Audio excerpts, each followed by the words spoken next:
রান্না করাটা যেমন জরুরি, আমার মনে হয় রান্নার পাশাপাশি পরিবেশনটাও জরুরি। হ্যালো ভিউয়ার্স, আসসালামু আলাইকুম। সবাই কেমন আছেন? আমি আলহামদুলিল্লাহ ভালো আছি, তবে আমার একটু ঠান্ডা লেগেছে। মানে গলার অবস্থাটা খুবই খারাপ, কথা বলতেও কষ্ট হচ্ছে। তো অবশ্যই একটু কষ্ট করে দেখবেন, আর ভুল এবং সমস্যাগুলো একটু ক্ষমা সুন্দর দৃষ্টিতে দেখবেন। তো চলেন আজকে কী কী রান্না করব সেটাই।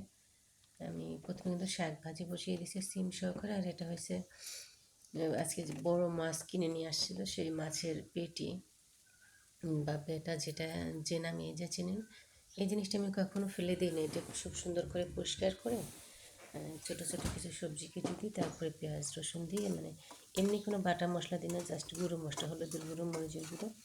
আর সবচেয়ে মজার জিনিস, এই তরকারিতে আমি কখনোই তেল ব্যবহার করি না, কারণ মাছের পেটিতে প্রচুর তেল থাকে। জাস্ট হলুদের গুঁড়ো, মরিচের গুঁড়ো, লবণ আর পেঁয়াজ রসুন এটা দিয়ে আমি এটা বসিয়ে দিয়েছি। আর আজকে কিন্তু সাথে একটু সিমের বিচি দিয়েছি। আর এই তরকারিটা দেখবেন সবার আগে খাওয়া শেষ। আমার শাকটা কিন্তু ভাজি হয়ে গেছে, বাগার দিয়ে ধনিয়া পাতা দিয়ে নামিয়ে নিলাম।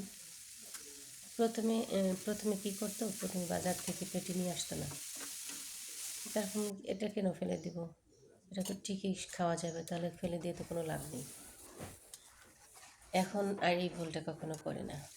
এই দেখেন কি সুন্দর হয়েছে না রান্নাটা, খেতে মাশাআল্লাহ অনেক সুন্দর। যেমন দেখতে সুন্দর, খেতেও দারুণ লাগে। এই যে মাছের পেটি। আর সিমের বিচিটা তো আসলে সিজনালি একটা সবজি, সবসময় পাওয়া যায় না, তবে এটা আপনারা চাইলে এই যে খোসা ছাড়িয়ে একটু হালকা ভাপ দিয়ে ফ্রিজে আপনারা ফ্রোজেন করে রেখে দিতে পারবেন সারা বছরের জন্য। আর আজকে হচ্ছে আমি হোয়াইট চিকেন করব, সাদা চিকেন। এই জন্য কিন্তু আমি কাঁচা মরিচ আর পেঁয়াজটা একসাথে একটু নরম করার পরে এখন যে সব মশলা দিয়ে দিচ্ছি। সামান্য পরিমাণে হলুদ দিয়েছি, কিন্তু শুকনো মরিচটা আমি এখানে ব্যবহার করবো না, কাঁচা মরিচ যেটা দিয়েছি সেটাই। মশলাটা সুন্দরভাবে একটু কষিয়ে নেব। কষিয়ে নেওয়ার পরে এই যে মাংসটা আমি দিয়ে দিলাম। আর ঝোলের জন্য যেটা আমি করবো সেটা হলো দুধ ব্যবহার করবো। আর এটা তো আসলে এটা ব্রয়লার মুরগি, তো ব্রয়লার মুরগি কিন্তু এক ক্যাটাগরিতে রান্না করলে কিন্তু অতটা ভালো কখনোই লাগে না। আমি মাঝে মাঝে ভেজে হয় ভুনা করি, নাহলে পেঁয়াজা করি। আমার মনে করে না যে আমি ব্রয়লার মুরগিটা একইভাবে সবসময় রান্না করি।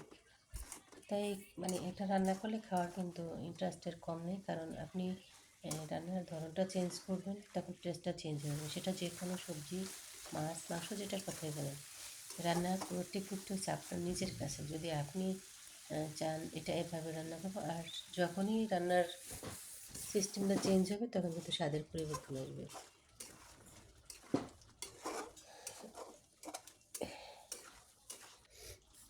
হাসি আসতেছে, খুব খারাপ লাগতেছে।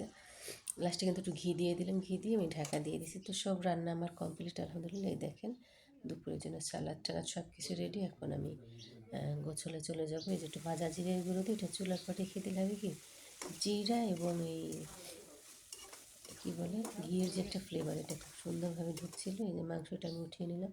তো আলহামদুলিল্লাহ সব কাজ সুন্দরভাবে হয়েছে এবং আমরা সবাই তৃপ্তি সহকারে খেয়েছি। সবাই ভালো থাকবেন, সুস্থ থাকবেন। আল্লাহ হাফেজ।